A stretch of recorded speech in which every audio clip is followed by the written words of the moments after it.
Selling is a profession which can surely not be compared to borrowing. Selling is installing a belief that the salesperson has in his product or service in the minds of the customer. Well, we'll come to that later. But first of all, let's understand what exactly is borrowing and why am I saying that selling is not borrowing. Well, when you borrow from somewhere or someone, let's assume you're borrowing money from a bank.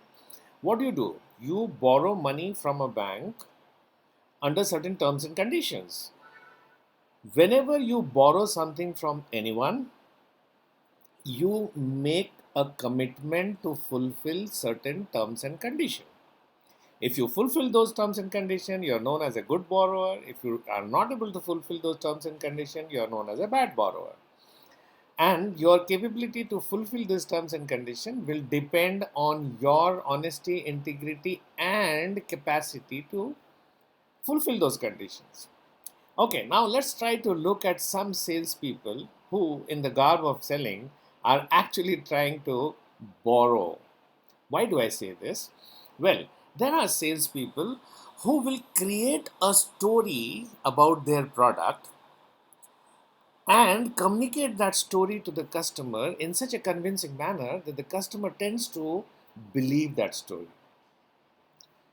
Having believed the story, the customer buys the product, and after buying the product, in a short span of time, the customer begins to realize that all the promises made by the salesperson were not true.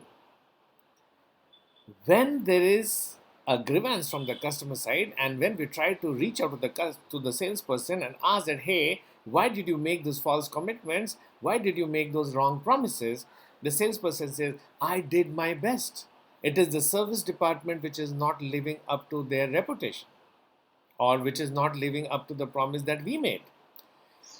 At this juncture, I would like to tell you, friends, that if you sell a product through a story which is wrong, which means that your story doesn't find a plug and socket relationship between the needs of the customer or the challenges of the customer and your story.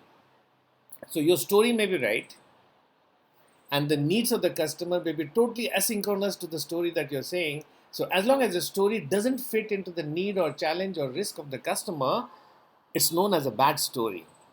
And salespeople who tell convincing stories but convincingly say bad stories, in the sense that the story does not really fit into the need or challenge or pain or risk of the customer, end up borrowing and not selling, because they borrow an order from a customer on the pretext of certain commitments which they are never going to fulfill.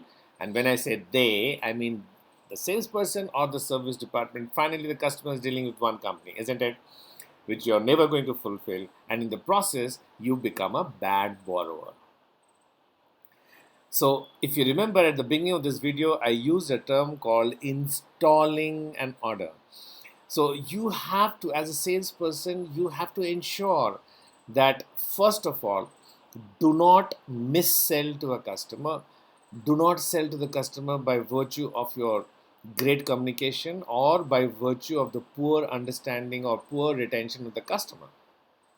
Always make an effort. That's your investment into selling. As a sales professional, you have to make an effort to understand the needs of the customer, and you have to convince yourself before you try to convince anyone else that he deserves to buy your product. I'm sure you understand the difference between selling and borrowing now, and I'm sure you will never borrow in life.